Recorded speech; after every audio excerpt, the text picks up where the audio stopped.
Alright, so this morning we got a 2002 Mini Cooper S. We suspect that there's a head gasket leaking. Customer complains of overheating. We're just going to start it up and do a couple of checks here. Cranks for a little bit longer. Feels a slight miss.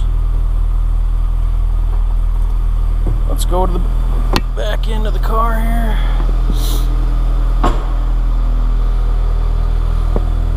Sometimes you can smell the antifreeze if you've got a. It does smell kind of sweet there. Sometimes you can see it, sometimes you can just smell it. We're going to shut it off.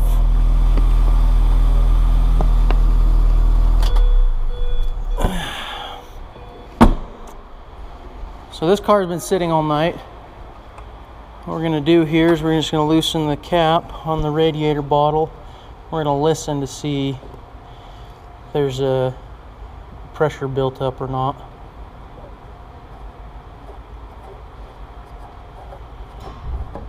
Yeah, so not too much pressure there.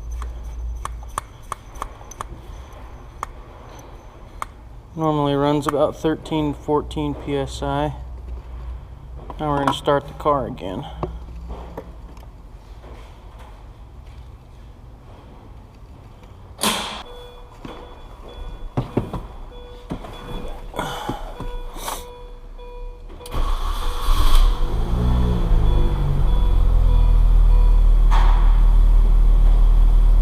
Notice we've got a service engine soon light as well.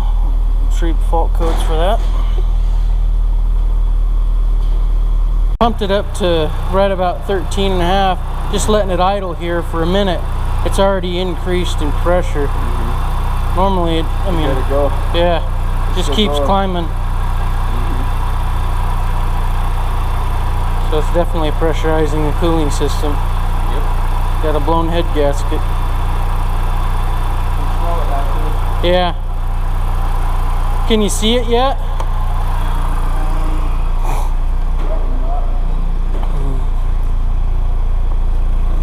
I can smell it too.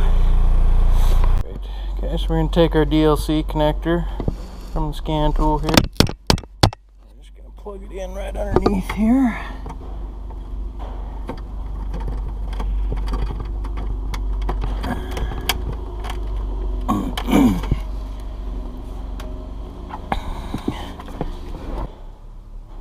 Pulls the partial VIN, gives us the series and the model, the engine, country. Okay, we're going to go to drive here. DME is engine control module, digital motor electronics. Click fault codes. Okay, so we got P0420 catalytic converter below efficiency. Then we've got a couple of misfire codes here, and then a fuel level low. Concerned about that.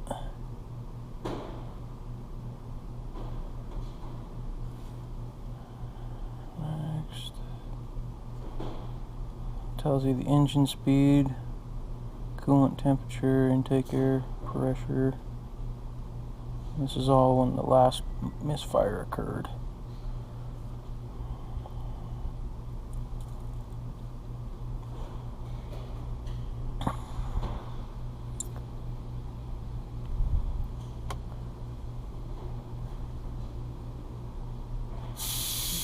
Protected at low fuel level.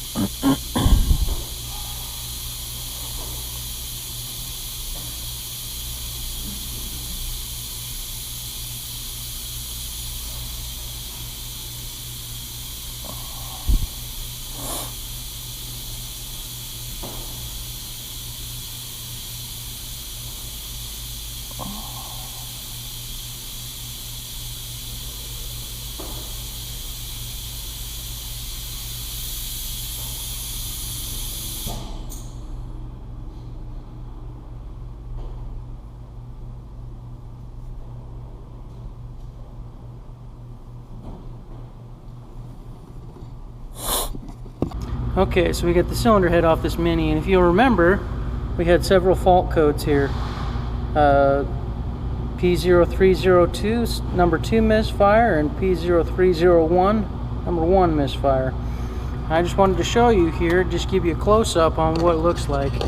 Generally, when you have a head gasket break down and coolant starts entering the combustion chamber, it starts to clean off the tops of the pistons. So you can see right here, top of piston 1, top of piston 2 are a lot cleaner than piston 3 and piston 4, and that's just the effect that water or coolant has on the combustion chamber, and that also contributes to, or also makes sense why we were having misfire issues. Somewhere along the line, the head gasket was compromised, causing coolant, see these are the coolant passages here, to somehow leak into the combustion chamber. Most likely a breakdown happened somewhere in this area, because you had coolant entering number 1 and number 2. And that's also why it was pressurizing the cooling system when we had everything hooked up here. Only let the car idle for 20-30 seconds and it already built 2 or 3 psi worth of pressure. It will build pressure and you will operate under normal operating conditions with 13-14 psi, but after 30 seconds that's kind of the first giveaway that it was the head gasket.